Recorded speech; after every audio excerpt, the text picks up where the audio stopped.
교환 아마 지난번에 있으신 분은 참조하시고요. 없으신 분은 오늘 내어드린 거 참조하시기 바랍니다. 자, 그 요절 한번 보겠습니다. 요한일서 2장 22절이죠. 제가 읽겠습니다. 거짓말하는 자가 누구뇨? 예수께서 그리스도이심을 부인하는 자가 아니뇨? 아버지와 아들을 부인하는 그가 적그리스도다. 요한일서 4장 3절 읽어볼게요. 예수를 시인하지 아니하는 영마다 하나님께 속한 것이 아니니 이것이 곧 적그리스도의 영이니라. 예, 지난번에 좀 하긴 했는데요. 또 우리가 시간이 좀 지나고 해서 기독론의 핵심적인 문제가 무엇인지를 지난번 내어드린 유인물을 깔끔하게 다시 한번 정리를 하고 이제 뭐 한 달에 한 번이긴 하지만은 기독론 문제로 들어가도록 하겠습니다. 거기 보면 칼케톤 공의회 이후의 기독론 논쟁인데 이 칼케톤 공의회가 지금 받아들이고 있는 거의 모든 이제 그 신앙 고백에 있어서 표준이 되는 겁니다. 그러니까 451년이니까요. 지금 한 1500년, 한 1600년 되나요? 그 정도에 있었던 바로 회의죠. 동방의 콘스탄티노플 그쪽의 부근이죠. 동로마 제국에서 있었던 일인데 그 내용들을 가지고 한번 말씀을 드리도록 하겠습니다. 기독론 이러면은요 문제가 크게 세 가지로 이어져요. 첫 번째, 예수의 본성이 뭐냐? 인성이냐 신성이냐? 그다음 두 번째, 그럼 이 세상에 오셔서 그분이 하나님이라면 왜 인간처럼 낮아졌느냐? 낮아진 것에서 이제 좀 생각해 볼게. 힘이 없어 당한 거냐? 그 인성을 입음으로 힘이 없어진 거냐? 그러면 이제 뭐가 문제가 돼요? 그럼 신성의 능력은 어디 갔느냐? 이게 정리가 안 되는 거죠. 그리고 이제 답은 하나님의 본성은, 그리스도의 본성은 신성이다라는 건데 그 신성이라는 말로 마태, 마가, 누가, 요한에 있는 걸 다 설명을 하면 돼요. 근데 그게 설명을 못 하죠. 어느 부분은 되는데 어느 부분은 안 되는 거죠. 그 말은 뭐냐 하면 우리가 이제 성경신학에서 마태, 마가, 누가, 요한 복음에 나타난 예를 들면 동일한 사건에 대한 분명한 그 의미를 해석을 하는 게 매우 중요하잖아요. 제가 늘 말씀드리지만은 동일한 사건으로 우리가 대표적으로 예수님께서 십자가에 죽으시는 걸 얘기를 할 때 마태복음에 나타난 제사직이죠. 그죠? 제사장 직임에 의한 성취잖아요. 이게 제사장 직임. 그 다음에 마가복음에는 높은 신분에 의한 성취거든요. 그러니까 자, 세 번째 누가복음에는 뭐냐면 대속사역이라는 말이죠. 그 다음에 네 번째 요한복음에는 귀천의 신성이거든요. 그러니까 이 전부 다 같은 사건에 대해서 네 가지가 다르게 설명이 되어야만 되는 거예요. 이 도표로 보면 성경개론, 의미분석 성경개론 구조와 도표로 보면 꼭 그렇게 설명이 돼야 되는데 한마디로 그냥 예수 그리스도는 하나님이야 라고 해버리면 마태와 마가와 누가와 요한의 기록 목적이 다른데 다른 방향에 맞춰서 조명을 하고 있는데 그걸 한마디로 탁 던져놓으면 이게 설명이 안 되는 거예요. 그러니까 이 사람들도 이 성경을 가지고 해본다고 했지만 이걸 쓰게 되면 이쪽이 이렇게 묶이질 않고 이걸 쓰게 되면 여기가 또 설명이 안 되고 그리스도가 어떻게 보면 죽으셨잖아요.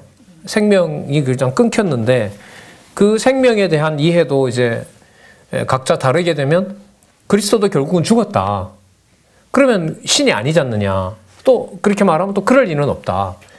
이게 이제 기독론에 대해서 이런 질문을 던지게 되면 해결이 안 되는 거죠. 그러면 당연히 예수님께서 이 세상에 오셔서 하셨던 그 높아지심과 낮아지심이라는 그걸 가지고 그럼 그리스도의 사역을 보통 그분이 메시아라고 하는데 뭘 가지고 있어요? 삼직을 가지고 있잖아요. 그러면 선지직, 왕직, 제사장직이라고 하는 것을 설명할 수가 없는 거죠. 그러면 예수님을 통해서 선지직, 왕직, 제사장직을 설명을 못하면 예수를 뭐라고 말하는 것이 말이 안 돼요?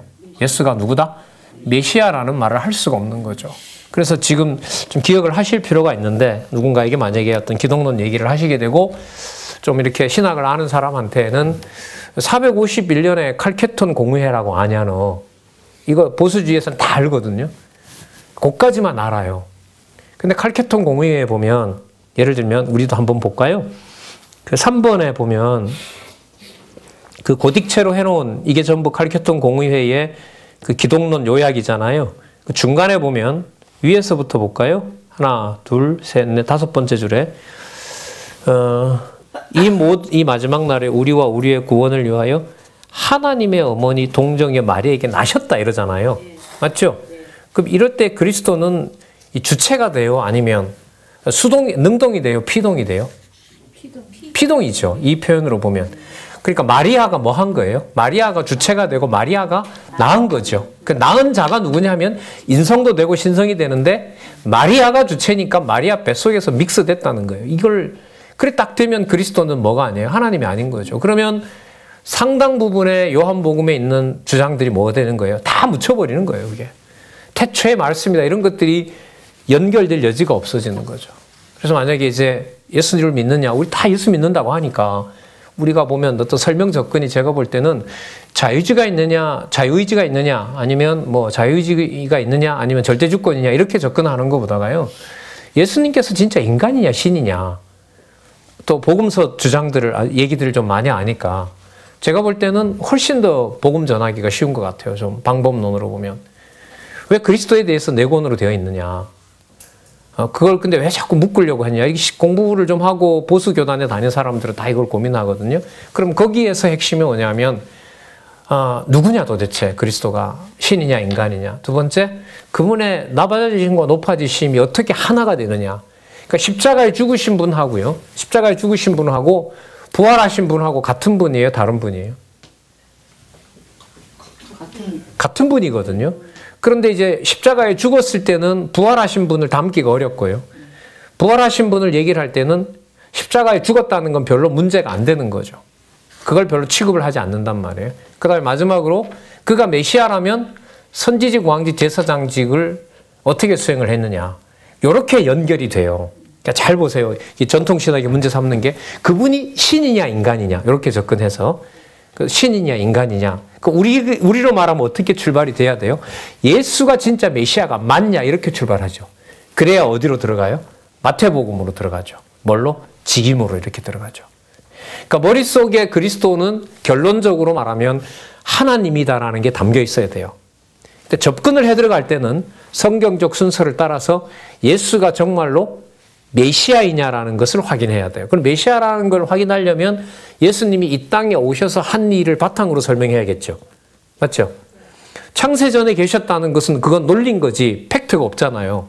그러니까 예수님께서 선지직을 수행하셨다라는 건 언제 어디서 누구에게 본 것이 보여준 게 있지 않습니까? 그렇기 때문에 결론은 우리가 요한복음으로 가서 예수께서 누구다? 하나님이다. 이걸 딱 잡으시고요. 설명을 할 때는 그걸 먼저 꺼내면 이게 전부 추상적인 개념이 돼요. 그럼 예수님에 대해서 일반적으로 뭐냐 알고 있다는 이제 마태복음부터 소개를 하는 거죠. 그럼 그 예수님, 우리 순서는 이렇게 되는 거죠. 예수님이 과연 메시아가 맞느냐, 그리스도가 맞느냐. 우리가 보통 고백을 예수는 그리스도라고 하는데 예수가 그리스도인 증거가 뭐냐. 이거는 마태, 마가, 누가, 요한을 가지고 다 사람들이 설명을 하려고 하거든요. 근데 안 된단 말이죠, 그게. 자, 그 다음에 두 번째가 신분으로 가요. 그러면 삼직을 가진 메시아가 맞다면 그분이 이른바 죽으신 사건, 당신이 육체의 몸을 입으신 사건, 그런 것들이 과연 선지직, 왕직, 제사장직하고 무슨 상관이 있느냐 이렇게 접근이 되는 거죠. 왜냐하면 여러분 기독교인의 삶이라는 게 뭐 세상 사람들로부터 구분된 성도라고 하지만은 세상 사람들보다 더 못한 게 더 훨씬 더 많을 수도 있고요. 더 그 인격적으로도 그렇고 또 당하는 것도 봐도 더 억울한 경우가 많단 말이에요. 자, 그러면 그런 설명들을 안고 예수님께서 죽으셨다 이렇게 가면 형편없이 당하는 자밖에 안 되는 거죠. 아무리 죄고 뭐라 하더라도 당하는 데 대해서는 그리스도를 뭐로 생각할 수가 없어요. 메시아의 능력을 가진 하나님의 아들로 생각하기 어렵다고. 이런 장애가 있고, 그 다음 세 번째는 예를 들면 좀 아주 참 중요한 것들이죠. 몇 번 말씀을 드렸습니다만은, 그럼 그 예수님이 하나님의 아들이시고 하늘에 속한 분이 맞다면은 누가복음은 처음서부터 끝까지 전부 누가 주어가 되는 거죠? 예수께서 이게 주어가 되거든요. 그럼 마리아가 예수님을 잉태했다가 아니라 누가복음쯤 가면 예수님을 어떻게 소개하게 되냐 하면, 또 본문 가지고 좀 설명을 하면, 예수께서 마리아를 취한 거죠. 무슨 말씀인지 아시겠죠? 예수 그리스도께서 당신이 하나님의 아들로서 메시아로서 육체를 당신이 취한 거죠. 취해버린. 그러니까 마리아가 낳은 것이 아니라 마리아의 태를 빌렸다기보다가 주권적으로 택하신 거예요. 그걸 취한 거예요. 그래서 이 표현 있죠. 하나님의 어머니 동정녀 마리아에게서 나셨다. 이 개념을, 이 명제를 무너뜨려야 돼요. 이게. 여기서 주어가 누구로 강조가 돼야 된다? 이 사건이 있기 때문에, 동정녀 마리아 사건 나오니까 예수께서 마리아의 태를 취하는 사역을 하셨다. 이게 이제 저게 되는 거죠. 그러면서 우리가 하나 소개를 드렸던 게, 강도도 죽어가면서 이분이 강도도 어디로 보낸다? 낙원에 보내는 사역을 하신다. 이렇게 설명을 해야죠. 따라서 이제 요한복음으로 가서, 따라서 이분은 요한복음 1장 1절로부터 21장까지 보면 그분은 전부 인간이 아니라 그분은 바로 누구인 것이 분명하다? 하나님이신 것이 분명하다. 이렇게 이제 증명이 돼야 되거든요. 그러니까 지금 약간은 인간적으로 말씀을 드려도 이 정도 연결성을 가지고 마태, 마가, 누가, 요한을 소개를 해도요, 한 몇 분에 걸쳐서 한국에 있는 성도는 이렇게 들어본 적이 없고, 기독론 도대체 예수를 믿는 게 뭔지도 모르고 있는 분들한테는 저는 관심이 없을 수가 없다고 봐요. 물론 하나님께서 하시는 일인데요. 우리부터 이제 이런 게 정립이 잘 안 되어 있다 보니까 이게 드러나도 이제 어떻게 보면 그 다음 말을 책임을 못 지는 거잖아요. 근데 지금 그렇게 보면 451년도에 있었던 바로 이 칼케톤 공의회는 이제 인성, 신성, 예수님의 본성은 신성이다. 이렇게 했다가 우리 그동안 살펴봤죠. 신성을 강조하면 뭐가 약화돼요? 인성이 강조되면, 인성을 무시하게 되면 그게 뭐가 되죠? 아까 본문에 읽었던 대로? 그렇죠. 더 그리스도가 되는 거죠. 그리고 가현설이 되는 거죠. 귀신 보고 믿는 거죠. 그 반대로 그러면 예수님의 인성을 강조하면 예수님은 뭐가 돼요?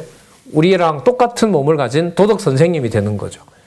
그러니까 이도 할 수도 없고 저럴 수도 없는 거란 말이죠. 그럼 그걸 극복하는 제3의 대안을 하나님께서 성경신학을 통해서 마태, 마가, 누가, 요한이라는 그 고정된 순서를 확립해서 그걸 깨닫게 해준 거란 말이죠. 우리들한테. 이거는 반박하기 힘들어요. 진짜. 여기서 성경 본문까지 만약에 좀 준비를 해서 선지과 관련된 거, 그 다음 선지과 관련된 게 마가복음에도 나올 수 있잖아요. 죽음 하나를 제가 주로 드는데, 만약에 누가복음에도 예를 들면 마태, 마가, 누가에도 나온 사건들, 그런 것까지 해서 세 가지 사건을 소개하면서 세 부분에 설명하면서 그게 바로 예수께서 그 본성은 신성이다라는 걸로 증명을 하면 예수 그리스도를 믿는 사건이 그 정도였느냐. 우리가 왜 말끝마다 예수 그리스도 이름으로 우리가 왜 이른바 뭐 예배라든지 또 그 다음에 우리가 그런 우리가 경건회라 부르잖아요. 그죠? 그런 모임을 그렇게 가질 수밖에 없는지에 대한 정당성이나 그 근거를 확보하게 된단 말이죠. 그래서 지금 여기 하나님의 어머니 동정녀 마리아에게 나셨다라는 데 대해서 주어인 누가 그렇게 하셨다? 그리스도께서, 예수 그리스도께서, 주 예수 그리스도께서라고 하는 주어 확정. 이게 결국은 보세요.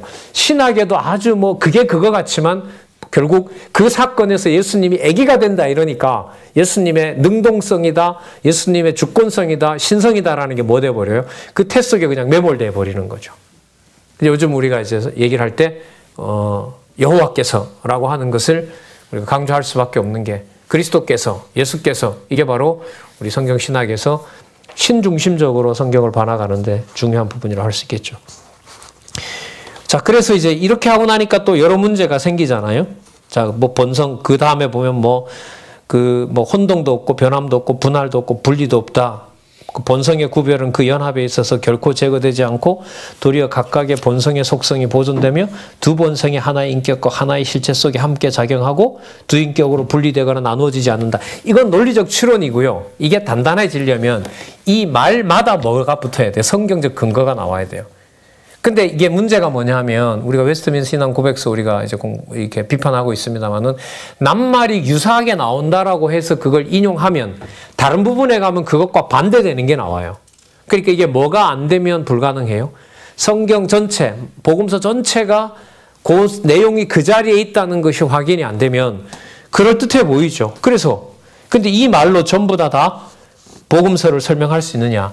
그러기에는 이게 부족하다는 거죠. 그러면 저희들이 지금 마태복음부터 저기 요한복음까지 저 순서대로 쫙 공부해 나가는 거, 이게 우리가 하는 것은 우리가 또 아니잖아요. 성령께서 하시는 일이니까 우리에게 뭘 보여주고 있는지를 우리가 이 시간을 통해서 또 한번 확인해 볼 만하죠. 우리가 주체가 아니기 때문에 야, 이런 사건이 왜 저는 뭐 여러분들도 확신하겠지만은 기독론에 대한 완벽한 이거는 이런 설명은 없어요.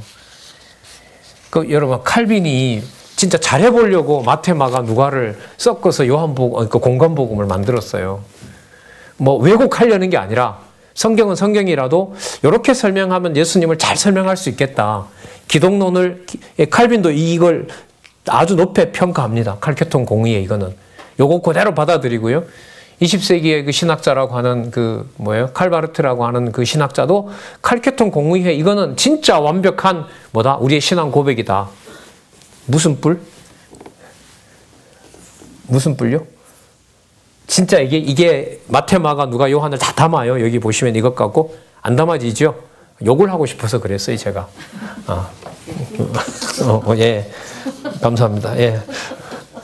무슨 이게 마태, 마가, 누가, 요한을 다 담는 기독론의 엑기스예요? 아니죠. 근데 여러분 이걸 우리가 이게 지금 제가 이런 말씀 드리는 건 책임질 수 있으니까 그러거든요. 그럼 이거 가지고 마태, 마가, 누가, 요한의 그 성경의 진리의 절대성을 변증할 수 있느냐? 한번 해봐라. 못하지 않느냐? 그럼 이게 맞다. 이거. 요 순서대로 예수 그리스도를 접근하지 않으면 기독론은 절대로 완성이 안 된다. 근데 아까 여러분 저 20세기 철학 그 신학자라고 한 칼바르트하고 칼빈이 어찌어찌 내려와 가지고 어떻게 가냐 하면요. 자, 그분은 하나님이시고 여기에 맞춰요. 그리고 신성이시고 또 맞춰요. 그 성경적 근거를 들어요. 세 번째 가서 그분은 삼직을 가지고 있다라고 하는 건데 칼빈 같은 경우에는 많이 논의는 안 했는데 그 삼직을 메시아로 증명을 해야 되니까 왕직, 선지직, 제사장직으로 가요. 칼빈은. 왕직이 먼저예요. 왕직을 가지고 해요. 그리고 큰 논의 안 해요. 그리고 그게 500년 지나서 칼바르트라는 신학자가 교회 교의학이라는 이 신학서적을 쓸 때까지 그 세 가지 내용을 사람들이 못하게 돼요. 왜 못하게 되냐 하면 칼빈 이후에 성경이 통일된 말씀이다. 논리적 통일성을 가지고 있는 권위 있는 말씀이다라는 게 증명이 안 되니까 성경이 뭐가 됐어요? 문서로 이제 전락하면서 예수님은 그렇다고 역사적 인물은 맞기 때문에 예수님을 하나님의 아들이 아닌 누구의 아들로, 인간의 아들로, 인자로, 도덕 선생님으로 바꿔나가는 거죠. 인류의 고통을 짊어진 분. 점점 우리에게 맞는 걸로 이제 각색이 되는 거죠. 그러니까 약간 미스틱한 신비로운 예수님에 관한 기사들은 성경에서 빼기 시작하고 빼고 나니까 예수님은 뭐예요? 누가 볼 때 이해가 어느 정도 되는, 우리가 볼 때 이해가 되는 분이 되는 거죠. 그러면 그 사이에 여러분 그리스도가 왕이다라는 걸 말할 수 있겠어요? 없겠어요? 없죠. 그럼 선지자다라고 하는 것도 결국은 강조할 수가 없어요. 그 다음에 더더욱 제사장이다. 그거는 희생하는 도덕 선생님의 모범으로 이미 대체가 됐기 때문에 칼빈 이후에 삼직은 도저히 성경 자체가 증명이 안 됐기 때문에 칼빈이 어쨌든 권위로 밀어붙여서 설명을 하려고 했던 삼직은 파묻힌다, 사라진다. 사라지는 거죠. 그럼 뭐가 다시 살아나게 되면 기독론이라는 게 조금 살아나게 되면 예수님의 뭐에 대해서 삼직에 대해서 이게 또 복원이 되는 거예요. 그래서 이 삼직을 자유주의 신학자들이 무너뜨려 놨던 걸 신학적으로 보면 그 교회에서 이 교리사 관점에서 보면 이걸 지금부터 한 50년 전에 지금부터 한 60년 전부터 그걸 복원하려는 신학자가 한 명 있었어요. 그 사람이 누구냐면 칼바르트라는 신학자예요. 그 사람의 신학을 뭐라 부르냐면 기독론 중심이라 그래요. 기독론 중심이라고 얘기를 해요. 그래서 이게 아직도 해결이 안 나오고 있어요. 그 사람은 죽은 지가 한 50년 됐지만은 50년째네요, 올해. 죽은 지 50년이 됐고 남겨놓은 책만 가지고 하는데 이게 칼빈보다 뛰어나냐, 칼빈을 교묘하게 이용해서 칼빈 전통을 뒤퇴보시킨 거냐. 그게 아직까지도 50대 50으로 싸우고 있어요. 50대 50이라는 말은 어떤 의미인 거죠? 결론을 못 내는 문제다 이렇게 돼요. 그러니까 성경으로 돌아가는 쪽으로 보면 계속해서 진행된 것은 유의미하다겠죠. 그러나 찾지도 못하는 것 가지고 아직도 저 틀 가지고 찾는다고 보면 뭐예요? 지금 답도 안 나온 거 가지고 소모한 거라고 우리가 평가할 수 있는. 그럼 너네들은 대안이 있느냐? 대안이 있다는 거죠. 그래서 지금 여러분들과 같이 이렇게 나누는 거, 글쎄 다른 분들한테 이렇게 대화를 하면서 이야기를 나눌 수 있는 기회가 있을런지는 몰라도, 예를 들면 저는 이제 목사님들 와서 뵙고 하고 하잖아요. 그럼 이런 것들은 진짜 몇 년 다니면서 수천만 원씩 내면서 정리 안 되는 기독론 정보를 들었던 보수주의 그 교육을 받았던 사람들은 화가 나기도 하고 반박도 못 하게 되고, 그런 사건이 우리들에게 일어나게 되는 겁니다. 근데 그 바르트라는 신학자는 삼직을 어떻게 설명하냐면, 예수님이 인류의 모든 죄 문제를 해결한 분이잖아요. 그러니까 뭘 먼저 부각시킬까요? 제사직. 제사직을 부각시키고, 제사직을 가진 분이니까 뭐 해줄만 해요? 왕 되실만 한 거예요. 이게 논리적으로 충돌이 덜 일어난다고.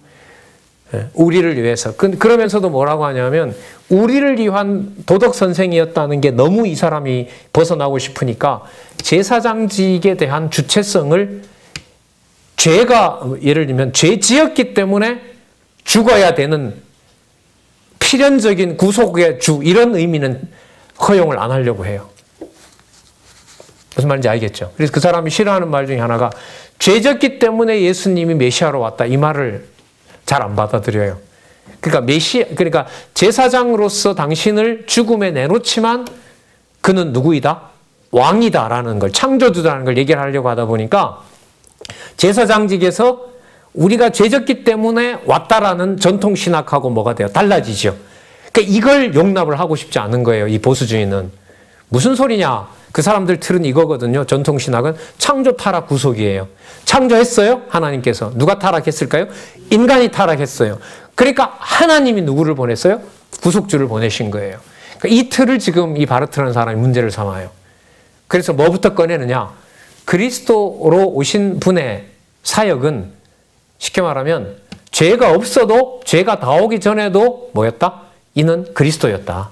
그 영원한 제사를 이미 드린 분이다, 이분은 창세전에. 그래서 제사직을 먼저 부각시키면서 그 다음에 뭐예요? 왕직을 소개해요. 맞아요. 왕직을 소개해요. 그 다음에 뭘 소개하냐면 선지직을 소개해요. 그럼 선지직은 예수님이 한 것보다가 누가 한 데 초점을 맞추느냐? 보혜사 성령이 와서 하는 걸로 해요. 거기에 이런저런 반응들을 못 내놓아요, 사람들이. 왜 못 내놓으냐? 성경의 문서서를 받아들였던 사람들은 이 삼직을 받아들이게 되면 성경을 뭐로 인정해야만 돼요? 바르트가 그 논의를 할 때 성경적 근거를 가지고 하기 때문에, 성경에 대한 본문 비평했던 것들이 자기네들이 뭐 한 거다? 잘못했다라는 걸 받아들여야 돼. 이거 할 수가 없는 거죠. 그 사이에 돌아온 사람들이 많아요. 여러분, 우리나라 신학 상황이 얼마나 재밌는 줄 아세요? 여러분, 지금 이렇게 말하면 바르트라는 사람에 대해서 약간은 옹호하는 발언처럼 들리죠. 성경적으로 한 것처럼 보이잖아요. 그런데 우리나라에서 바르트를 제일 좋아하는 사람들은 어디에 모였냐면 수유리 한신이에요. 데모하는 사람, 그 다음에 좌파, 이른바 좌익운동하는 사람, 그 다음에 예수를 민중의 지도자로 가르쳤던 그 사람들이 한신에 있어요. 그럼 그분들이 칼 바르트의 책을 다 번역했어요. 그리고 일부가 어디에 있냐 하면 저기 광나루 장신에 있어요. 큰 우리 신학적 흐름으로 보면. 그리고 세 번째로 보면 총신에. 총신에서는 아직 바르트 받아들일 수가 없죠. 잘못 얘기했다가는 그야말로 교수직에 목을 걸어야 되는 입장이란 말이죠. 그러니까 뭐냐 하면 가장 좌경화된 신학이 칼 바르트를 가장 좋아하는 상황이에요. 물론 칼 바르트라는 신학자는 초창기에는 공산당원이었어요. 그 스위스 광산에서 노동자들을 대변하면서 그 사람들의 복지를 위해서 27살의 목사가 되는가 그렇거든요. 자펜빌이라는 데인데 스위스. 그 광산에서 그 사람들을 광산 주인이 착취하니까 그 사람들 성명서를 내주고 이게 같이 살아야 되는 거지. 이런 운동을 했어요. 그러니까 그런 부분들을 좋아해요. 수리에서 초기에 운동하던 사람들. 그런데 이분들이 나이가 들고 바르트를 읽다가 보니까 지금 얘기했던 건 바르트 후기 사상이거든요. 후기로 넘어가니까 막 성경에 대한 인용과 성경에 대해서 몰입하는 게 이게 진짜 많은 거예요. 그래서 그 사이에서 뭐예요? 갈등이 오게 되고 거기서 나이 좀 든 사람들은 뭐예요?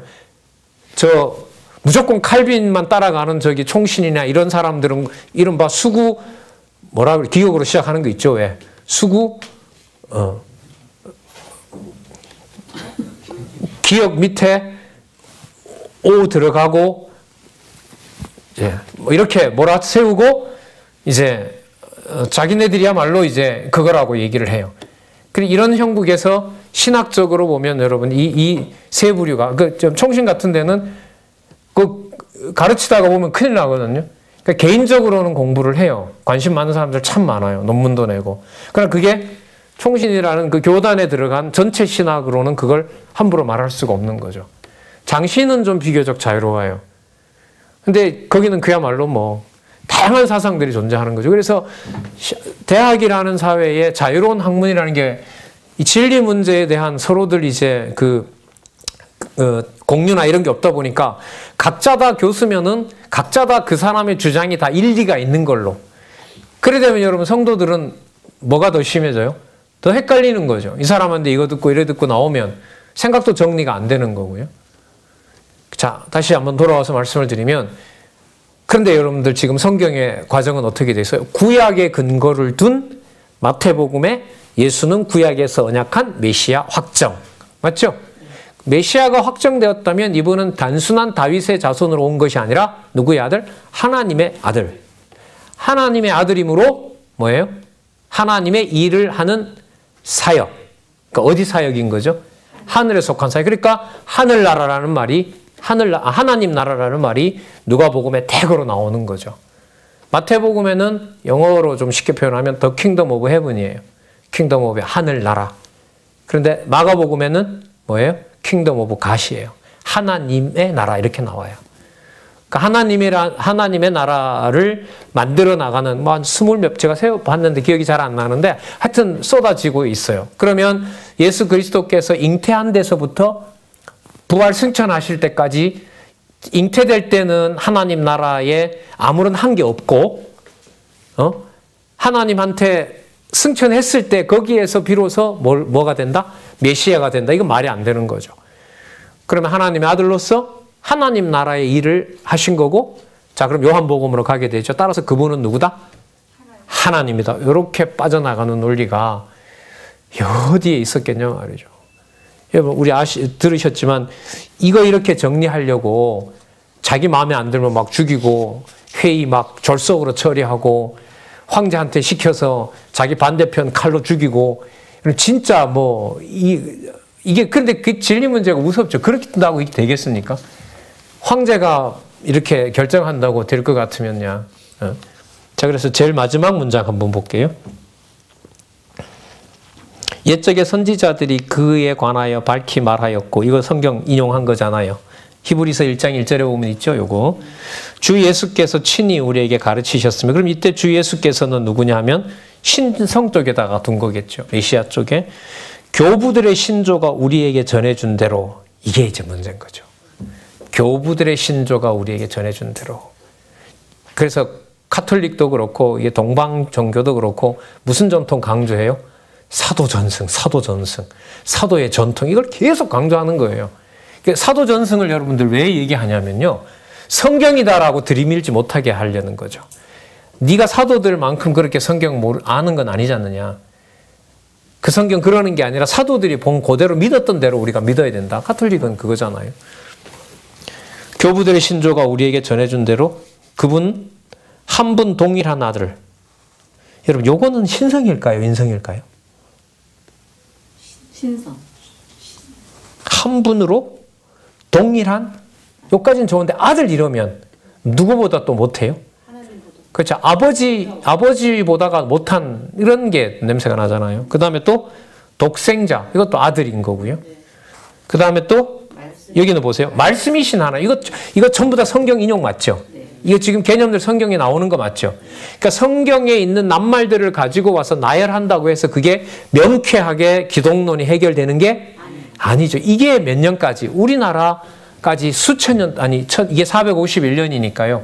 1000년 지나서 우리나라에 1884년에 들어왔으니까 400년 빼면 1400년 동안 그대로 이어지다가 종교개혁 지나고 우리나라에 여러분 1884년에 들어오게 된 거고, 그게 요 사상이 신학교에 그대로 안착이 된 거죠. 그러니까 뭐가 정리가 안 된 상태에서 기독론이, 우리가 예수를 그리스도로 믿는다고 했을 때 그 예수가 누군지 모르는 상태에서, 예를 들면 우리가 배우고 있는 우리 성경신학 그 저자 같은 경우에는 이제 거기에다가 예수가 인간 예수고 성경은 통일성이 없다라는 말이 나올 무렵에 지금부터 한 40년 전에 신학교를 다니면서 저건 아닌데라고 이제 문제의식이 들게 되었고, 제일 처음으로 한 게 여러분들, 성경은 하나님의 말씀이어야 된다면 통일성이 있지 않겠느냐라고 정리를 해나가는데, 복음서를 예를 들면 저렇게 딱 정리를 했을 때 여러분 많이 들으셨겠지만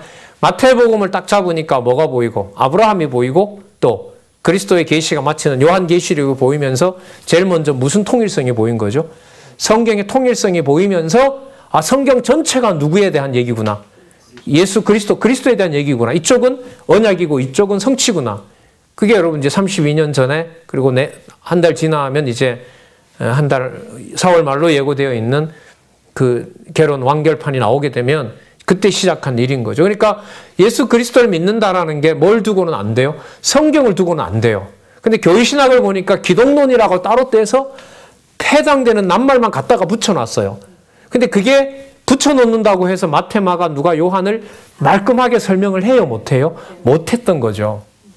그래서 이제 성경의 통일성이 먼저 보이고 창세기부터 계시록까지 저게 전부 일단은 구약 전체가 예수님이 말씀하신 대로 나에 관한 것이다, 언약이다라는 걸 잡고, 아, 마태는 마태대로, 자 보세요. 직임이라는 말을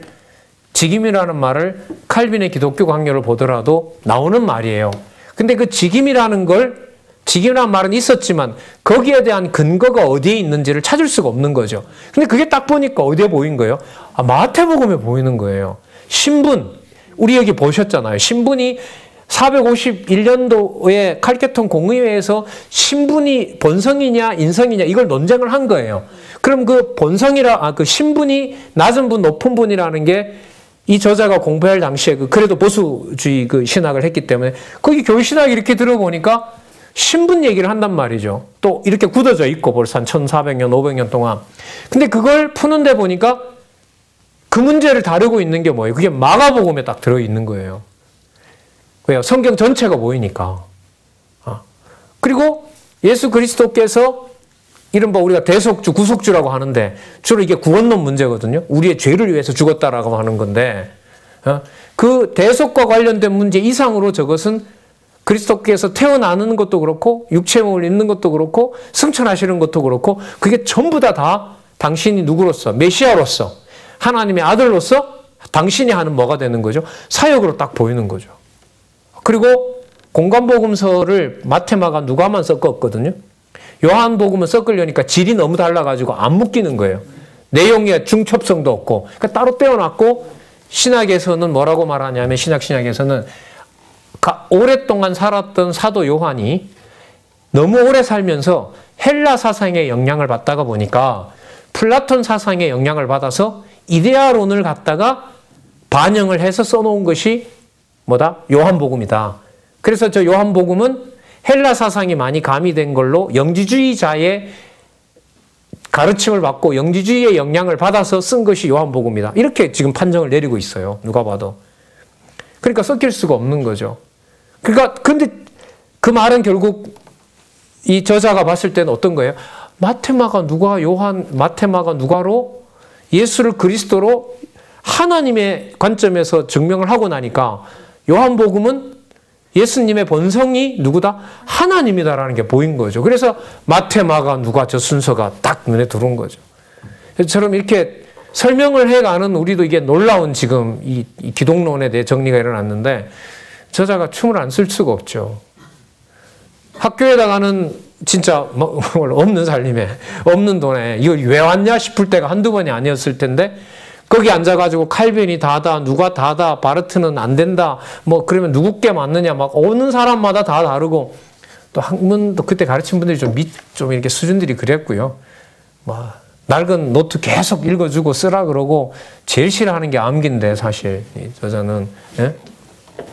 그런데 여러분들 그 학교 가서는 그걸 듣고 가만 보니까 그 제기되는 문제들이 전부 어디에 답이 있고 성경에 답이 있고 거기서 오는 어떤 그런 과정들이 뭐 재미로 보면 얼마나 안 가고 싶기도 하지만 시간 들을 때마다 그게 어디에서 답을 찾아와요? 성경에서. 그리고 개혁신학자들이 얘기했던 대로 성경으로 돌아가자라는 게 이게 구호가 아니라 진짜 성경이 뭐가 맞구나.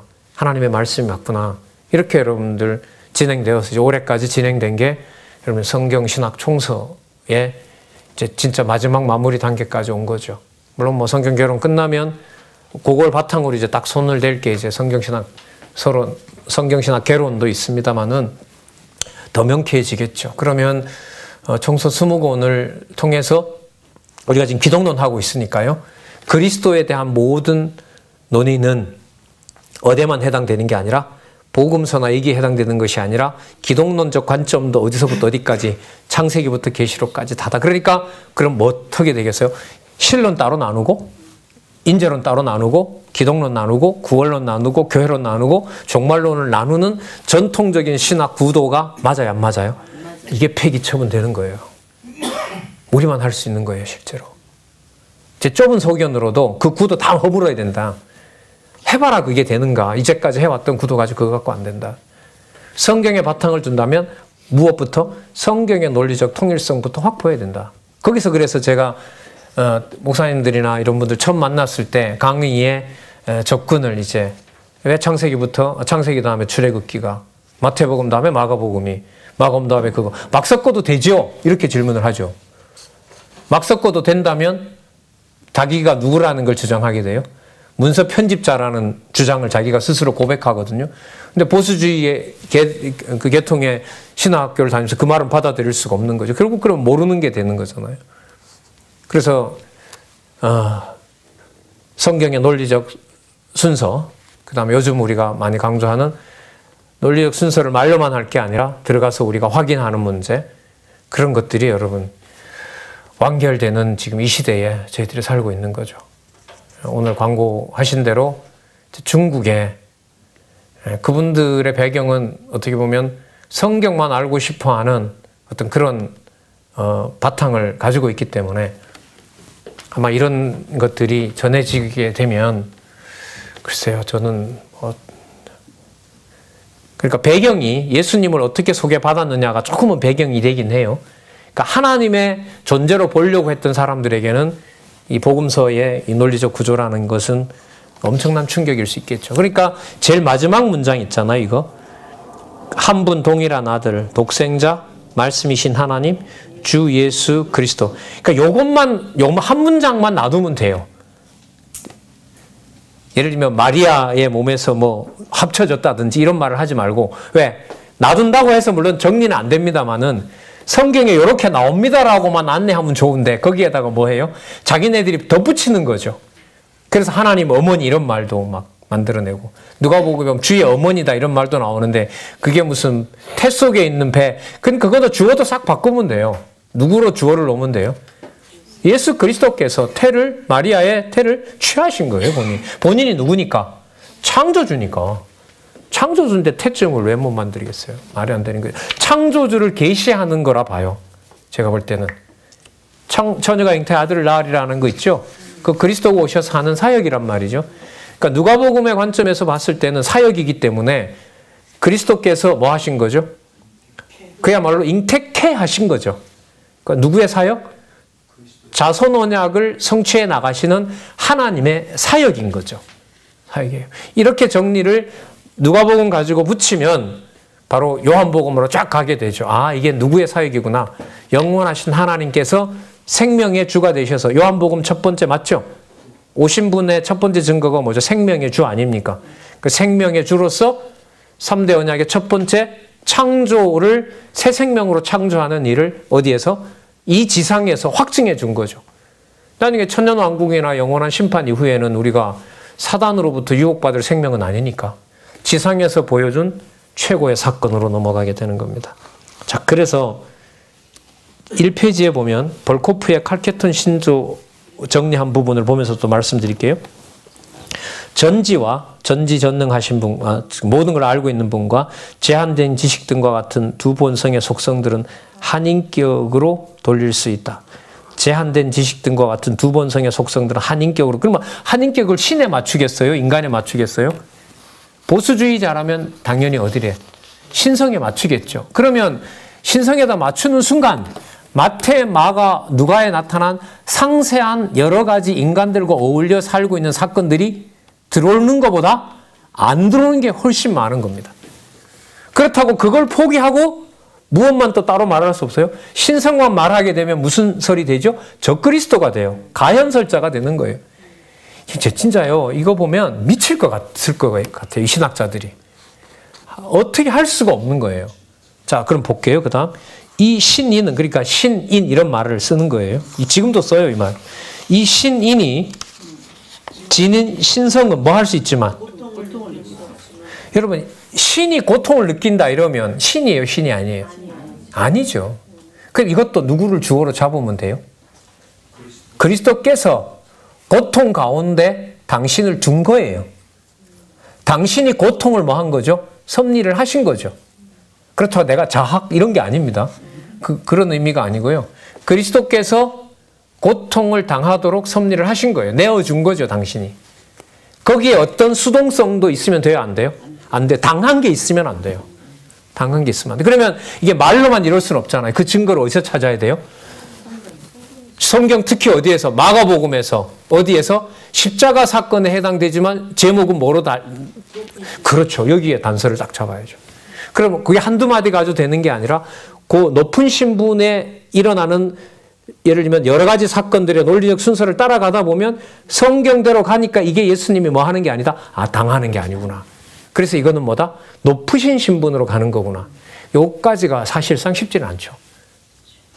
이게 이제 순서를 확인해 놓으면 여러분들 기억나고 저도 기억나면 이제 앞으로 예를 들면 이런 기독론이나 이런 거 정리할 때 그 성경 바탕이 되어 있는 것만큼 우리가 빨리빨리 정리를 하고 나가죠. 빨리빨리 정리한다는 말은 모든 신학적인 문제들을 어디에서 성경 신학 속에 다 처리하는 게 돼요. 이렇게 여기 우리 시설장님도 뭐 권사님도 노인증 나왔다고 되게 자랑하시던데 그 연세에도 불구하고 아무런 문제가 없는 거죠. 읽고 이거 하나면 되잖아요. 그리스도가 낮아지시는 장면처럼 보이는 것이 뭐가 아니다? 높으신 거다. 그러면 저기서 말하는 낮은 신분의 성취라는 저 낮은은 당신이 당한 게 아니라 당신이 뭐 한 거죠? 당신 스스로 낮은 자리에서 당신이 사역을 하시는 거죠. 이게 보통 일이 아니잖아요. 그래서 그러면 그리스도를 누구 이미지에서 완전히 벗어나게 돼요? 우리 중심의, 인간 중심의 감정, 정적인 데서부터 완전히 벗어나게 됩니다. 자, 그래서 신인이 지는 인성은 고통을 느낄 수 없지만 여러분, 고통을 못 느끼면, 우리 고통을 모르면 대속주가 안 돼요. 우리가 얼마나 아픈지 알아야 될 거 아니에요. 근데 보세요. 우리가 얼마나 아픈지도 알아야 되고 처참한지도 알아야 되고 히브리서에 보면 우리가 체휼한다 그래요. 체휼. 맞죠? 다 경험하신다고 했거든요. 그런데 우리하고 또 똑같이 경험하면 또 돼요? 안 돼요? 그럼 우리랑 하나 다른 게 뭐가 있어요? 그럼 또 어디로 넘어가야 돼요? 신성으로 넘어가야죠. 이걸 말로 어떻게 설명하냐고요, 이 사람들이. 그러니까 뭐가 어떻게 정립되면 좋겠다라는 건 있는데 거기에 대한 무슨 근거가 없는 거죠. 성경의 그 순서대로 근거가 없어요. 그래서 여러분 이 성경신학에서 이 기독론을 해명해버린 거예요. 그래서 이 저자의 과거 설명을 예를 들어보면 틀림없이 신론, 인재론, 기독론, 구원론, 그 다음에 교회론, 초구론은 틀림없이 아닌데 성경 구조가 명쾌해지는 만큼 조직 신학의 큰 틀이 여러분들 머릿속에 자꾸 충돌이 일어날 거 아니에요. 그럼 어디까지 신론이고 어디까지 기독론, 이것도 말도 안 되고. 그러다가 칼빈이 시도했던 대로 성부론, 성자론, 성령론인데 좋다. 그러면 구약을 성부로 묶었다 해요. 자, 그 다음에 신약에 가 성자로 묶어요. 그럼 요한복음에 가면 그게 아들만 나와요? 아버지도 나와요? 그럼 거기도 뭐가 또 반복돼요? 성분론이 또 반복이 되는 거죠. 그럼 성령은 자기 마음대로 해요? 아버지께서 아버지 이름으로 보낸 아들이 보낸 영이에요? 나중이잖아요. 그러면 거기는 뭐가 또 다 나와요? 성부, 성자, 성령이 다 나와. 그러면 어디까지 성부론이고? 안 되는 거예요. 그래서 낼 수밖에 없었던 책이 여러분 성경 신학 개론입니다. 성경은 신학은 무슨 순서대로? 성경 순서대로 근거를 두고 여러분 성경 개론과 성경 신학 개론의 차이가 뭐냐면 성경 개론은 성경 신학 총서의 서론이잖아요. 성경 신학 총서의 서론이 개론인데 개론에서 상세하게 본문에 나온 개념까지 내려오게 되면 그게 성경 강론이에요. 그 다음에 성경 신학 개론은 성경 본문을 거머쥐고 성경 본문을 통해서 하나님 중심으로 위로 올라가서 창세전 하나님의 존재로 넘어가게 되면 그게 성경 신학 개론이에요. 그런 의미에서 서론인 거죠. 이보다 더 완벽한 조화가 어디 있어요? 몇 장 몇 절로도 내려오고 위로 올라가서는 모든 생각이 누구에게 집중되어 있고 누구에게? 하나님, 여호와 하나님께 집중되어 있다면 그 서론은 완벽한 서론인 거죠. 그게 여러분 우리가 그토록 강조하는 의미분석 성경 개론인 겁니다. 그래서 이 신인이 지닌 신성은 고통을 느낄 수는 없지만 그의 감수성으로 진정으로 무한한 것으로 여겨질 수 있다. 이게 무슨 말인지 모르겠어요. 무한한 것으로 누린다는 말은 이분이 누구예요? 신성이라는 분이잖아요. 근데 신성인데 인간의 몸을 입고 고통을 입을 때 안 입었다는 말은 누구의 대속주가 될 수가 없어요. 우리의 대속주가 될 수가 없죠. 그런데 이거는 성경도 안 맞죠. 성경은 반드시 뭐 해야 돼요? 어린 양으로서 제물이 되셔야 되는 거죠. 근데 문제는 그걸 뭐로 못 보니까 하나님의 능력의 계시로 못 보는 거예요. 그게 당한 것처럼 자꾸 몰려오니까 이걸 설명할 수가 없는 거죠. 자, 그 다음 세 번째 볼게요. 그리스도 인격의 뿌리자 토대를 이룬 것은 인성이 아니라 또 뭐라 그래? 신성. 인성이 아니라는 순간부터 이거는 여러분 뭐가 돼? 적그리스도예요. 인성의 어느 부분도 약화시킬 수 있는 게 있어요? 없어요? 없어요. 그럼 마태마가 누가에 기록된 예수님의 인성 기록들은 뭐가 되는데요? 그건 분명히 뭘 잊고 하신 일이에요? 그렇죠. 인생을 잊고 보여주신 거죠. 그러니까 여러분 이 네 가지 구도 직임, 신분, 사역, 본성 이 네 가지가 어울려서 돌아가야지 신성이냐 인성이냐 이렇게 접근하면 안 되게 돼 있어요. 이게 깨져버렸다니까요. 이게 전통신학에서 기독론으로 들어가는 입구 자체를 덮어버리고 새로운 길을 열어놓은 거라고 보시면 돼요. 그 순서대로 또. 그래서 신학교가 아직도 이제 논쟁을 하잖아요. 마가복음이 제일 먼저 쓰여졌다는데 그러면 마가복음부터 공부하자. 그렇게 안내하는 교수들도 많아요. 문서설에 입각해서. 우리 그럴 수가 없죠. 그럼 다른 것도 순서 다 바꾸지. 나중에 저기 그 사도 바울 서신에 가면 그거 역사적 연대 순서로 안 썼거든요. 그럼 내가 다 편집해도 된다는 말이죠. 그러면 다 끝나는 거죠. 자, 그 다음에 또 이 동정의 문제 또 나와요. 2번 볼게요. 알파벳 E. 먼저 한 개별 인간이 있었고 삼위일체 하나님의 제2가 자신을 그 인간과 결합시킨 것이 아니었다. 막 나갑니다. 이 연합은 동정녀의 태중에서 인성의 실체와 이루어졌다. 인성과 실체가 하나로 만들어졌다는 거예요. 어디에서? 마리아의 태에서. 그래서 마리아는 누구 어머니라고요? 하나님 어머니가 되는 거죠. 정신 나가는 거죠. 이게. 정신 나간 거예요. 그럼 이걸 좀 고친다면 이게 책을 인용했으니까 이 연합은 주어를 넣어야 돼요. 누가? 그리스도께서. 주 예수 그리스도께서 동정녀의 태중에서가 아니라 동정녀의 태를 취하여 능동어가 탁 들어가야 돼요. 취하여 무엇으로? 인성을 통해 뭘 이루셨다? 실체적 언약, 실체와 본성을 이루셨다. 이렇게 가야 돼요. 그럼 보세요. 저희들이 지금 문장을 좀 고쳐보고자 했잖아요. 뭔 놔두고? 낱말은 놔두고. 그럼 전통신학이 뭐였냐면 낱말은 쓰는데 그 낱말을 누구 중심으로 엮지 못해요? 누구 중심으로? 하나님 중심으로 역지를 못한 거예요. 칼빈도 그렇고 뭐 바르트도 그렇고 여러 보수주의 신학자들도 그렇고. 그러면 여러분 이게 의미분석 성경 개론이 토대가 되어야 여러분들 신학을 할 수 있다는 말 하겠죠.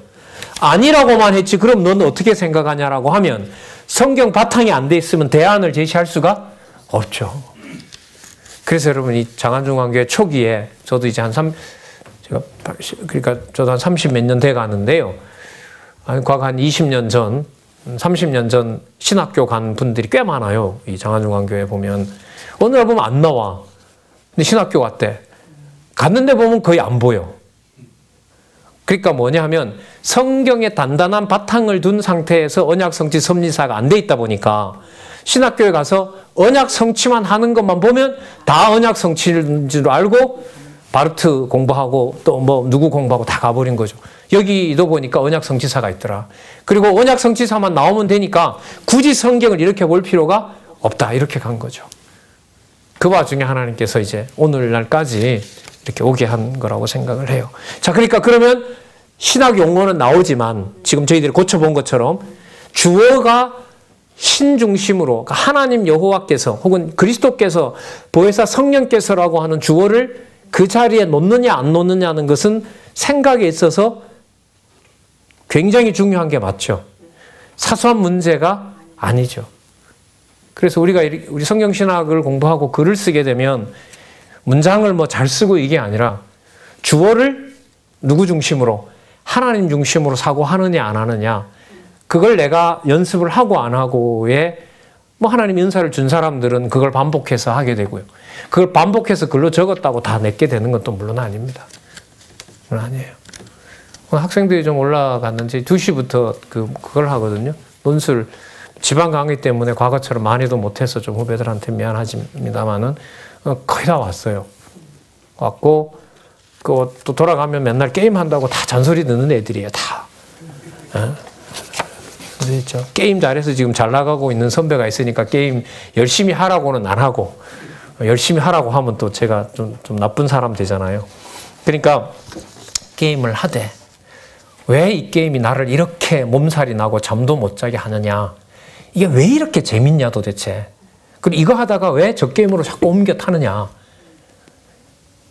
그리고 우리나라가 작년 우리 연매출 중에 제조업 수출보다 더 많아지는 게 뭔지 아시죠?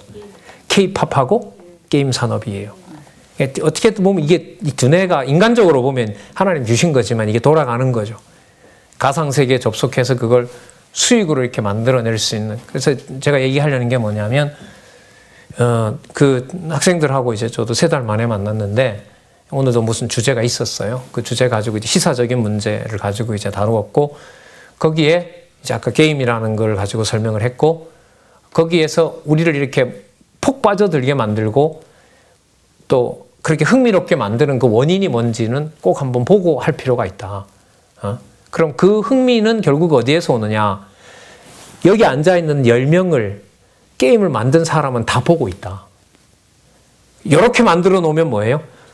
그 10대들이 다 모여들 것이다라는 10대들에 대한 정확한 분석 속에 얘네들이 만들어낸다 이걸. 그럼 이게 무슨 문제냐? 사람이 흥미를 끄는 문제는 뭐를 못 그리면 전체를 보는 눈이 없으면 알 수가 없다. 알 수가 없다. 그런 얘기를 하는데 글쎄요. 뭐 저는 억지로 통제는 하지 않거든요.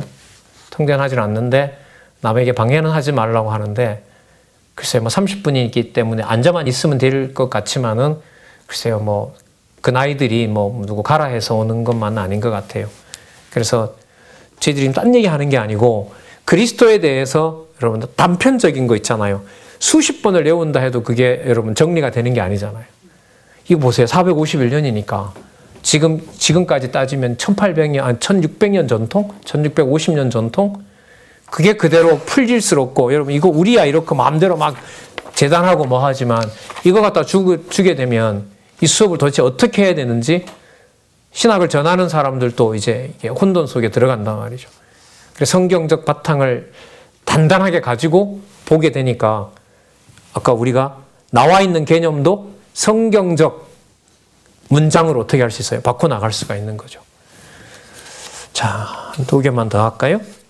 4번에 가서 보세요. 그리스도는 합성된 한 본성이라는 결론을 내린 451년 칼케톤 공의. 이거 딱 정리하시면 돼요. 그 칼케톤 그리스도가 합성된 본질이라며, 그럼 합성됐다는 말은 신성이 중심이에요? 인성이 중심이에요? 둘 다. 그런데 둘 다를 얘기한다는 건 말이 돼요? 안 돼요? 안 되는 거죠. 그러면 물으면 되죠. 야, 예수 그리스도가 귀신 쫓아낸 게 신성이냐 인성이냐? 그러면 딱 막히는 거죠. 신성이다. 그러면 인성을 빼야지, 이렇게 되죠. 잘 보세요. 예수 그리스도가 귀신을 쫓아낸 게 신성이 한 일이냐 인성이 한 일이냐. 여러분, 귀신은 피조물이잖아요. 피조물이 피조물 쫓아내요? 못 쫓아내요? 못 쫓아내죠. 그럼 말이 어떻게 돌아가나 보세요. 그럼 무슨 성이에요? 신성이 되죠. 맞죠? 그럼 신성으로서 그리스도를 쫓아냈다는 게 성경에 근거를 냈으면 신성, 인성이 섞인 게 아니라 뭘 빼야 돼요? 인성을 빼고 뭐만 남겨야 돼요? 신성을 빼야죠. 그러면 칼케톤 회의에서 말한 합성된 한 본성이나 말 안 된다. 말 안 된다. 조금만 생각을 해보면 이게 이제 얼마나 머리가. 근데 또 이렇게 보세요. 이렇게 말을 안 해놓으면 인성과 신성을 말을 두 가지를 해놔야 또 뭐가 안 돼요? 이런 거 단성론이라 그러거든요. 한쪽으로 성질이 쏠리는 거. 단성론자도 또 안 돼야 돼요. 왜? 단성론자가 안 되려면 뭔 말을 해야 돼요? 참 하나님이고 참 인간이고 이 말을 또 해야 되는 거죠. 근데 성경의 내용을 갖다 밀면 두 가지 다를 설명할 수가 없는 거죠. 그러면 성경신학은 어떻게 해요? 똑같은 사건도 직임에서 메시아 증명한 거고 하나님의 아들인 거고 하나님 아들 사역을 하는 거고 따라서 이분이 누구다? 하나님이다. 뭐 완벽하게 설명을 하는 겁니다. 자, 그래서 사복음서의 순서. 그래서 저도 이제 신학교에 가서 기독론을 이렇게 들으면서 사실 그 기독론에서 나오는 많은 정보들을 이제 유학한 이제 이 신학교 교수님들이 정보를 줄 거 아니에요. 그 정보를 주지 그게 뭐가 되는 건 아니에요. 답이 나오는 건 아니란 말이죠. 그러면서 뭐가 부각이 돼요? 와, 저 순서 저거 대박. 이렇게 되는 거죠. 아, 저거구나, 저거. 저게, 저 일이 벌어졌구나. 자, 보겠습니다. 4번, 제일 끝에 보면, 두 번째 단락 볼게요. 그 무렵 비잔티움의 레온티우스는 그리스도 인성이 독립됐대요. 무인격적 뭘 강조해요? 실존을 강조합니다. 그리고 여러분, 이건 벌써 답이 나오죠. 무인격이면 인격이 없으면 그리스도는 뭐예요? 고스트예요. 고스트죠. 귀신인 거예요. 여기서 끝나는 거예요. 즉 그리스도의 인성은 성육신의 순간 하나님 아들의 위격 내에서 인격적 실존을 갖기 때문에 무인격이 아니라 뭐가 됐다? 인격이 되신 것이라고 강조했다. 그럼 끝나는 거죠. 그럼 인격이 됐으면 그리스도가 하는 일은 뭐로 가지고 한 거예요? 인성을 가지고 사역한 거예요? 말이 안 되는 거예요. 이건 성경 내용하고도 이거 배치가 되고. 자, 그러면 여러분 이렇게 돼야 되겠죠. 아까도 만약에 주어를 넣는다면 그리스도께서 뭐예요? 인격을 주관하시는 분으로서 당신의 사역을 하신 것이다. 이렇게 해야 성경의 명법으로 돌아가는 거죠. 자, 그 다음 5번. 여기는 의지까지 나와요. 의지. 의지는 뭐가 해결이 안 되니까. 인성이냐 신성이냐 해결이 안 나니까 예수님이 병자를 고치고자 한 게 누구 의지냐? 누구 의지죠? 예수님이 중간에 막 갈등을 해요. 아, 하나님 의지 쓸까? 인간 의지 쓸까? 말이 돼요? 안 돼요? 안 되는 거죠. 이것도 어떻게 보면 간단해요. 주어 누구? 예수 그리스도께서. 주 예수 그리스도께서 이렇게 되는 거죠. 의지? 자기 마음대로 해요? 못해요? 못하죠? 그래서 예수님은 가끔 숨기도 하죠. 왜요? 아버지를 드러내야 되기 때문에. 마가복음 같은 경우에는. 그래서 의지는 누구 의지냐? 예수님이 요한복음에 답 내렸죠. 누가 일하시니 누구도 일한다? 아버지. 그렇죠. 아버지가 일하니 나도 일한다. 그러면 자기 마음대로 하는 게 하나도 없는 거죠. 이게 술술 다 풀린다니까 이게 진짜. 자, 그 단락 끝날 때 보세요. 끝에 밑에서부터 네 번째 주제. 이러한 혼란의 와중에서 이건 또 680년 시간이 벌써 130년 지나가요? 아니다. 230년? 맞죠? 한참 지나갑니다. 230년 지나서 그 사이에 그렇게 정돈이 안 된 거죠. 680년 제6차 콘스탄티노플 공의회는 그리스도 안에 두 의지와 두 힘을 모두 채택한다. 의지도 있고 뭐도 있다. 지금 의지는 누구 쪽에 강조를 둔 거? 하나님 쪽에 하나님의 의지 쪽에 무게를 둔 거. 힘은 어디에? 하나님이 하시는, 예수님이 하시는 인성에 힘을 둔 거. 이것도 말이 안 되죠. 그리스도가 하고 싶은 대로 마음대로 하는 것이 아니라 누가 정해놓은 것만 그대로 이루신다? 그렇죠. 그 요한복음에 가면 제가 한 것은 아무것도 없고 하나님께서 하라고 한 자를 제가 불러 모았고 하나님께서 내쫓지 말라고 하는 자를 내쫓았고 하나님께서 내쫓으라고 하는 그 가룟 유다는 하나님이 아버지 뜻대로 버리게 된 겁니다. 전부 누구 의지대로 한 겁니다. 하나님의 의지대로, 아버지 의지대로 된 겁니다. 따라서 그분은 뭡니까? 하나님이십니다. 이렇게 빠져나가야죠. 자, 그 다음에 더 볼게요. 그러면서 인간적 의지는 신적 의지에 종속된다고 보았으며 이러한 연합 상황을 주어가 보세요. 인간적 의지가 뭐로 승화돼요? 신적 의지로 승화돼요. 그러니까 예수님이 잘하니까 하나님이 된 거죠. 말이 돼요? 안 돼요? 안 되죠. 근데 이 말을 쓸 수밖에 없어요. 이 사람들은. 인간적 의지가, 그러니까 인간적 힘을 가지고 귀신을 내어 쫓았는데 그 힘을 어디로 이제는 신이 되어야 되겠다라고 신적으로 넘어간 거라는 거죠. 이 얼마나 이게 유치한 설명이에요. 인간적 의지가 신적 의지로 승화되어 완전해지고 완전한 조화에 이른다고 해석한다. 그럼 창세 요한복음 17장을 없애야죠. 창세전에 내가 아버지 안에, 아버지가 내 안에 있었다고 하는데 지금 이 말로 보면 인격을 가지고 잘하니까 하나님이 누구로 시켜줬다는 거예요? 신성으로 받아줬다. 이게 말이 안 되잖아요. 자, 요한 2서 1장 7절 읽고 정리하겠습니다. 미혹하는 자가 많이 세상에 나왔으니 이 당시에 뭐예요? 예수님이 가짜로 왔다. 지금 똑같아요, 여러분. 그 문제가 해결이 안 되니까 그 문제가 해결이 안 된다는 것은 뭐죠? 마태, 마가, 누가, 요한의 성경적 뒷받침이 안 된다는 말하고 똑같잖아요. 그게 여러분들과 제가 앉아있는 지금 이 시간이에요. 이 시간에 드러난 마태, 마가, 누가, 요한. 여러분, 이런 어떤 신학적 그 경험을 우리가 가지고 마태, 마가, 누가, 요한 읽으면 또 다릅니다. 모르겠어요. 저는 그래서 자꾸 이렇게 성경을 보는 계기와 동기가 돼요. 이런 문제를 가지고 보니까. 자, 미혹자가 많이 세상에 나왔으니는 예수 그리스도, 이게 진짜예요. 이게. 여기 주어 보세요. 누구로 나와 있어요? 그렇죠. 이게 주어야 돼요. 일단 마리아 놓고 이러면 안 돼요. 이는 예수 그리스도께서 육체로 임하셨다. 이걸 부인하는 자가 바로 누구예요? 적그리스도인 거죠. 그렇죠. 그럼 여러분 여기서 이게 요한 2서니까 요한 2서쯤에서 예수 그리스도 말할 때는 그 예수는 인성이다 신성이다 이게 아니라 마태, 마가, 누가, 요한에 계신 예수 그리스도. 앞으로 이렇게 접근하셔야 돼요. 인성과 신성으로 진입 자체를 하지 마셔야 돼요. 누구한테 뭔 얘기를 듣더라도. 예수님 기록이 4가지인데 왜 신인성이냐. 그럼 마태복음은 신성이고 인성이고 그렇게 된 게 아니다. 예수님을 소개하려면 정확한 예수님의 소개는 마태, 마가, 누가, 요한이라는 4가지를 가지고 연결성을 지어야 된다. 그런 말 못 들어봤지 않느냐. 이제 그렇게 소개를 하는 거죠. 예수 그리스도께서 육체로 임하심을 부인하는 자라. 이것이 미혹하는 자요. 뭐라고요? 적그리스도인 거죠. 그러니까 그때부터 이제 적그리스도는 이제 내어 쫓겼고 귀신들이 예수님 보고 그랬죠.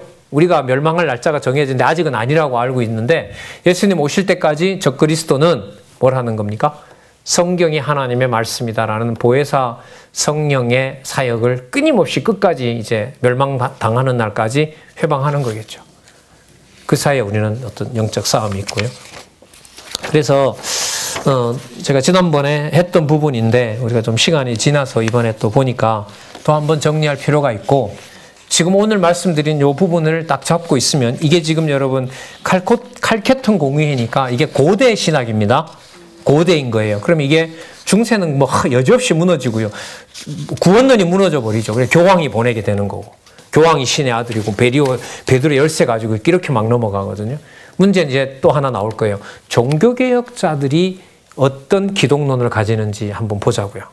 우리가 거뜬히 이 틀 속에서 해명할 수 있으면 진짜 성경신학의 기독론, 성경신학의 예수에 의한 성취가 너무너무 놀라운 사건이 되는 거고요. 아까 제가 말씀드렸죠. 칼빈도 안 됐고 그걸 이어받아서 계승한다고 하는 바르트도 못했어요. 두 사람이 못했던 걸 우리가 했다? 이 말을 우리가 어떻게 묵은 거를 가지고 말할 수 있어요? 마태복음부터 요한계시록까지 다 설명할 수 있어야 이게 가능한데 우리는 그걸 지금 어쨌든 서로들 확인하고 있지 않습니까? 그래서 종교개혁 시대 때 기독론 보고 또 하나는 현대에 오면서 저 기독론이 무너지고 예수님을 어떻게 도덕선생으로 전락시키면서 성경을 문서설로 만들고 눈앞에 봤을 때는 사단이 서구신학에 대해서는 승리한 거죠. 성경에 뭐예요? 성경을 해체해버렸고. 맞죠? 문서설로. 그러다 보니까 예수라는 인물은 누구의 스승 정도로? 우리의 스승 정도로 되니까 완전히 승리가 끝난 거죠. 게임은 서양에서는, 서양신학에서는. 그 사이에 여러분들과 저에게 어쨌든 동양으로 온 선물로 준 이게 이제 또 다른 나라로 갈 준비를 하고 있고, 모르겠어요. 이제 서구신학에 소개할 수 있는 시간이 올지 안 올지, 뭐 와도 되고 안 와도 되고, 오는 대로 또 소개할 수도 있고, 그런 준비들을 저희들이 그럼 다 해놓은 단계가 아니냐. 중요한 것은 성경 본문에 대한 더 구체적인 것만 가지고 있으면 기독론에 있어서 어디 가서 밀릴 일도 없고 세상 천지 어디 가도 밀릴 일이 없어요. 질문 하나면 돼요. 인성신성으로 출발하는 게 맞냐? 내가 볼 때는 아니다. 마태, 마가, 누가, 요한의 논리적 통일성으로 접근해야 된다. 이 등에 짬이 쫙 흐를 거예요. 아마 기독론 이 전공한 사람 같으면. 이 정도로 이게 막강하고 강력한 거고 어떤 헷갈림도 없고 보면 볼수록 예수를 그리스도라고 고백하고 싶은 마음은 더 생기고, 물론 성령께서, 맞죠? 당연하죠. 성령께서 기록해 놓은 말씀으로 그 길을 우리들에게 인도해 가니까. 그래요. 그래서 다음에 좀 더 내용은 보면 좀 어려운 게 있고 막 이렇게 논리적인 걸로 빠져나간 게 있는데요. 그런 부분은 다시 또 정리해서 여러분들과 아마 명쾌하게 기독론을 정리할 수 있으리라고 봅니다. 기도하겠습니다. 하나님 감사합니다. 귀한 시간 주시고 하나님의 말씀 더 사랑할 수 있는 계기 주셔서 감사합니다. 지식으로 끝나는 것이 아니라 하나님 잘못된 이론과 싸우게 되는 준비를 하는 귀한 시간 될 수 있도록 하여 주시고, 성경신학 이 시대에 하나님 왜 주셨는지, 또 우리에게 얼마나 큰 복인지, 얼마나 감사한 일인지 하나님 또 깊이 새겨봅니다. 하나님의 무한하신 사랑을 이 시대에 이렇게 경험할 수 있게 해주신 것을 다시 감사드리며 예수님의 이름으로 기도드렸습니다. 아멘.